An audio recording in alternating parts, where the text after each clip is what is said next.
Welcome back to graveyarddance.com. This week, let's do something different. Let's take a trip way back in history, over 100 years ago, and investigate one of the most tragic events in American history. What these poor people went through, I can't even begin to imagine their horror or terror. The tragic sinking of the Titanic in 1912 is one of history's most famous maritime disasters. But over the years, rumors and conspiracy theories have emerged, suggesting that there was more to the story than an iceberg and an ill-fated voyage. One of the most intriguing theories involves the famous financier J.P. Morgan. According to some, he deliberately orchestrated the disaster to eliminate rivals and cover up a financial deception. Let's explore this theory, assuming that Morgan may indeed have been guilty. To understand the conspiracy fully, we must go back to the beginning, the construction of the Titanic. Built in Belfast by the Harland and Wolff shipyard, the Titanic was commissioned by the White Star Line as part of its plan to dominate the transatlantic passenger trade. The ship was designed to be the pinnacle of luxury and safety, boasting state-of-the-art technology and opulent accommodations. Construction began in 1909 and took over 2 years to complete, involving thousands of workers. However, the Titanic was not alone in her grandeur. She was the second of 3 Olympic-class ships. Her sister ship, the Olympic, launched first in 1911, but an accident during its early voyages left it damaged. This incident becomes a cornerstone of the conspiracy theory, as some believe the Olympic's mishap set the stage for the Titanic's ill-fated journey. The Olympic, Titanic, and Britannic were symbols of innovation and luxury. Yet, the Olympic's collision with a British warship, HMS Hawke, created significant financial strain for the White Star Line. Repairs were costly, and the ship's reputation suffered. According to the theory, the White Star Line, with J.P. Morgan's influence, devised a plan to switch the identities of the Titanic and the Olympic. The motive? To sink the damaged Olympic while disguised as the Titanic and collect the insurance money. Moreover, Morgan's connections to the Federal Reserve add another layer to the conspiracy. Some of the Titanic's wealthiest passengers, John Jacob Astor IV, Benjamin Guggenheim, and Isidor Straus, were known opponents of Morgan's financial ambitions. Their deaths conveniently removed obstacles to the creation of the Federal Reserve in 1913, a development that significantly enhanced Morgan's power. There were at least 50 political enemies to Morgan on the Titanic that fateful night, and he just happened to change his mind at the last minute. Okay, right. The first rival we mentioned there just happened to be the richest man in the world at that time. John Jacob Astor IV was born on July 13, 1864. He was a notable American entrepreneur, real estate developer, investor, author, and lieutenant colonel during the Spanish-American War. He was a significant figure in the Astor family and one of the most distinguished American passengers on the RMS Titanic when he lost his life along with so many others that fateful night. At the time of his death, Astor was recognized as the wealthiest passenger on board and was considered one of the richest individuals globally, with an estimated net worth of approximately $87 million, which is about $2.75 billion in today's money. The central claim of the conspiracy is that the Titanic was not the ship that sank. Instead, theorists argue that the Olympic, badly damaged and financially burdensome, was disguised as the Titanic. The supposed switch involved repainting the names and making minor structural adjustments. Survivors and researchers have pointed out discrepancies in photographs and descriptions, such as differences in the number of portholes and window placements.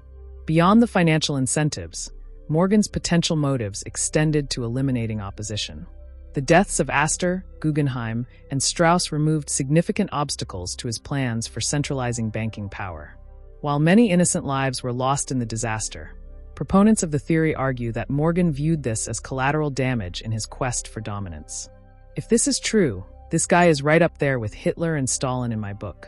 If there was an Asshole of the Month award, he'd have won it in April of 1912. Let's move on to the tragic night of April 15, 1912. The RMS Titanic was on its maiden voyage from Southampton, England to New York City. It departed on April 10, 1912, with over 2,200 passengers and crew members aboard. The ship was celebrated for its luxury and advanced safety features, including watertight compartments and electronically operated watertight doors. On the evening of April 14, 1912, the Titanic was nearing the end of its journey. Passengers were enjoying their last night aboard the ship. The atmosphere was lively. Many were dining in the first-class restaurant or socializing in various lounges. Throughout the day on April 14th, multiple ice warnings were received by Titanic from other ships in the area. These warnings indicated that icebergs were present in the North Atlantic waters where Titanic was sailing. However, Captain Edward Smith and his crew did not significantly alter their course or speed despite these alerts. At approximately 11:40 p.m., while traveling at about 22 knots or 25 miles per hour, the Titanic struck an iceberg on its starboard side. The collision caused a series of punctures along 6 of its watertight compartments. Water began flooding into the ship at an alarming rate. If you were a passenger being awoken by all this noise and chaos, can you even begin to imagine their horror, knowing all this was taking place in the middle of night and in the middle of the ocean no less? After the impact, First Officer William Murdoch ordered a series of actions to assess damage and prepare for evacuation. He instructed crew members to check for flooding and began loading lifeboats with passengers. Many passengers were initially unaware of the severity of the situation. Some believed it was just a minor incident. As water continued to pour into the ship, Captain Smith ordered that women and children be prioritized for lifeboat boarding. Lifeboats were launched even though they were not filled to capacity due to panic and disbelief among passengers. The evacuation process began around midnight. The first lifeboat was launched at about 12 a.m. with only a handful of people aboard due to confusion and fear among passengers. Over the next hour, several more lifeboats were launched. However, many remained underfilled as people hesitated to leave what they thought was a safe ship. As it became clear that Titanic was sinking, her bow dipping lower into the water, panic spread among passengers and crew alike. By around 12:45 a.m., it became evident that Titanic would not stay afloat much longer.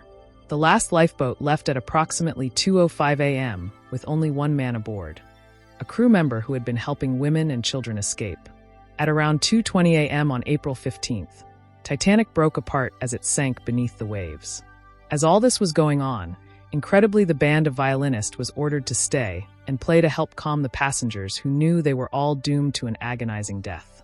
As if that would calm anyone, but they did as they was told and went down with the ship. The band leader who bravely led the band as they died was a man named Wallace Henry Hartley. They found his body floating nearby with his violin case attached to him. It's now in the Titanic Museum in Branson, Missouri. If you haven't got to go yet, I'd highly recommend it. It's got a lot of souvenirs and artifacts that have been brought back up from the Titanic. As a matter of fact, many claim that the museum is haunted as a result of it by many of the passengers who died that night. So if you're not too scared, there you go. Branson is a fun place to be anyway. Anywho, I got sidetracked. Where was I? Oh yeah, the passengers on the ship. Survivors who made it into lifeboats faced freezing temperatures in the North Atlantic waters. Many lifeboats rowed away from the sinking ship to avoid being pulled down by its suction. Survivors waited for hours in their boats for rescue, while others clung to debris in icy waters. It had to be one of the most horrific things to watch if you could have been there to see it.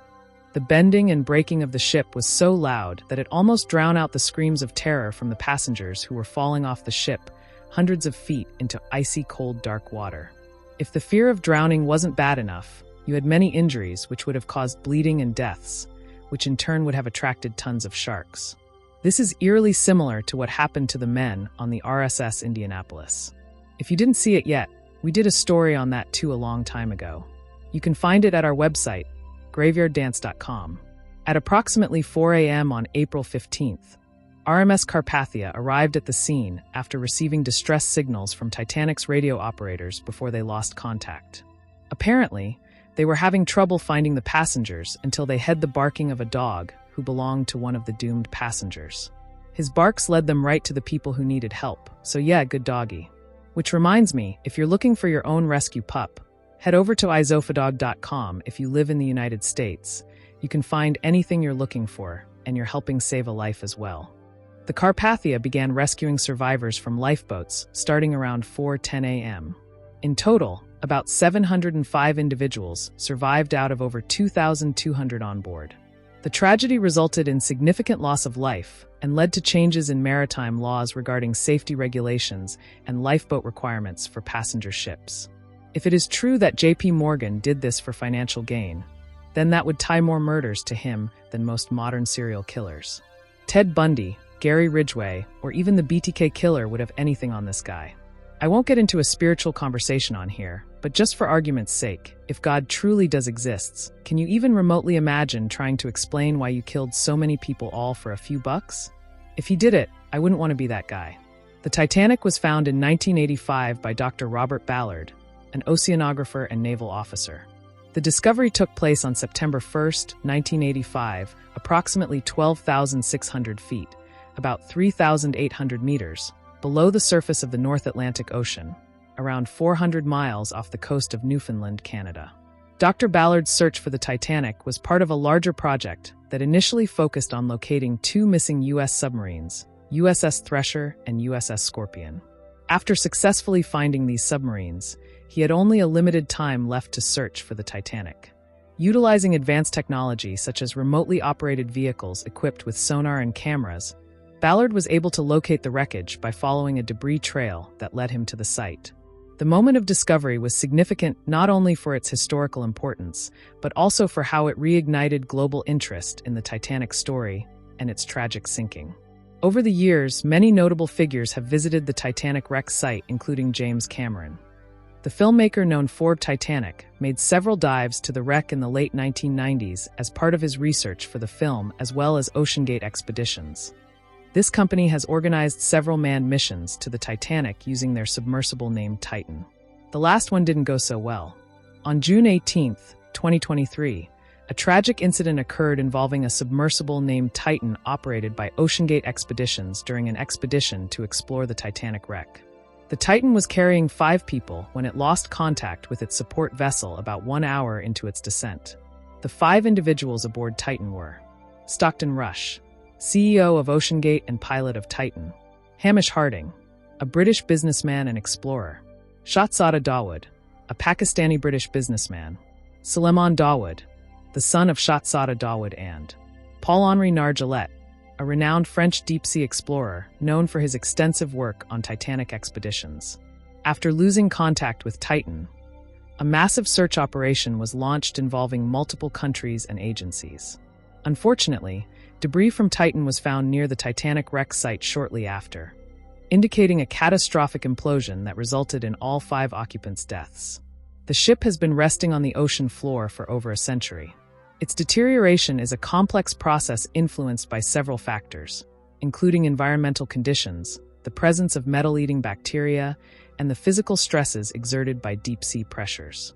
The Titanic lies approximately 12,500 feet, or 3.8 kilometers below the surface of the North Atlantic Ocean. At this depth, it is subjected to extreme water pressure, around 40 megapascals, which is about 390 times greater than atmospheric pressure at sea level. This immense pressure affects how materials degrade over time. The cold temperatures of the deep ocean also slow down chemical reactions that contribute to corrosion, but do not stop them entirely. Experts predict that if current conditions persist, significant portions of the Titanic could vanish within a few decades. Some estimates suggest that major structural components may become unrecognizable or collapse entirely within 20 to 30 years from now due to both bacterial action and physical degradation from environmental factors. As sad as all that is, you may have a chance to board a new Titanic in just a few years. Yep, you heard that right. Titanic 2 is a planned passenger ocean liner intended to be a modern-day replica of the original RMS Titanic. The project was announced by Australian billionaire Clive Palmer in April 2012 as part of his cruise company, Blue Star Line Proprietary Limited, based in Brisbane, Australia. The ship aims to replicate the iconic features of the original Titanic while incorporating modern safety standards and amenities. Clive Palmer, who has a background in mining and politics, initially unveiled his ambitious plans for Titanic 2 during a press conference in 2012. He envisioned a vessel that would not only honor the legacy of the original Titanic, but also provide an authentic experience for passengers. Palmer's vision includes recreating notable elements such as the grand staircase, smoking room, theater, casino, and dining rooms that reflect early 20th century luxury. The development of Titanic 2 has faced numerous delays since its announcement. Originally slated for launch in 2016, the timeline has shifted multiple times due to financial disputes and other challenges. After a hiatus from 2015 to late 2018, when development resumed, Palmer indicated that construction could begin soon with plans for a maiden voyage scheduled for June 2027. The estimated cost of building Titanic II ranges from $500 million to $1 billion. The ship is designed to have a gross tonnage of approximately 56,000 tons, larger than the original Titanic's gross register tonnage of about 46,000 tons.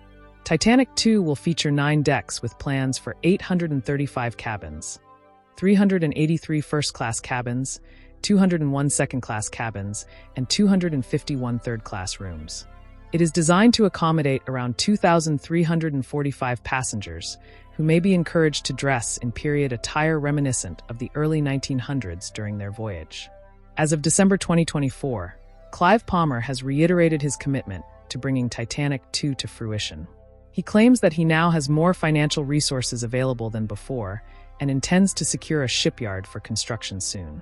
The maiden voyage is planned to retrace the original route from Southampton to New York City. Clive Palmer is leading the effort to build Titanic II through his company Blue Star Line, aiming to create a luxurious replica that pays homage to its predecessor while ensuring modern safety standards are met. If you're one of those people like myself who worry about history repeating itself, there's always the museum in Branson. Other than a few ghosts and a scary $75 ticket per person to get in, you have nothing to worry about. We hoped you enjoyed our deep dive in the Titanic. We also hope you like it enough to smash that subscribe button. We're going on 300 videos soon, so there's plenty here to watch, we promise. If you have story suggestions, drop them in the comments below. We read them all, and we try to reply to everyone if we can. We also have merch, so check that out on our site as well. We sure appreciate all of you who take the time to watch and share our stuff. Till next time, thanks for watching.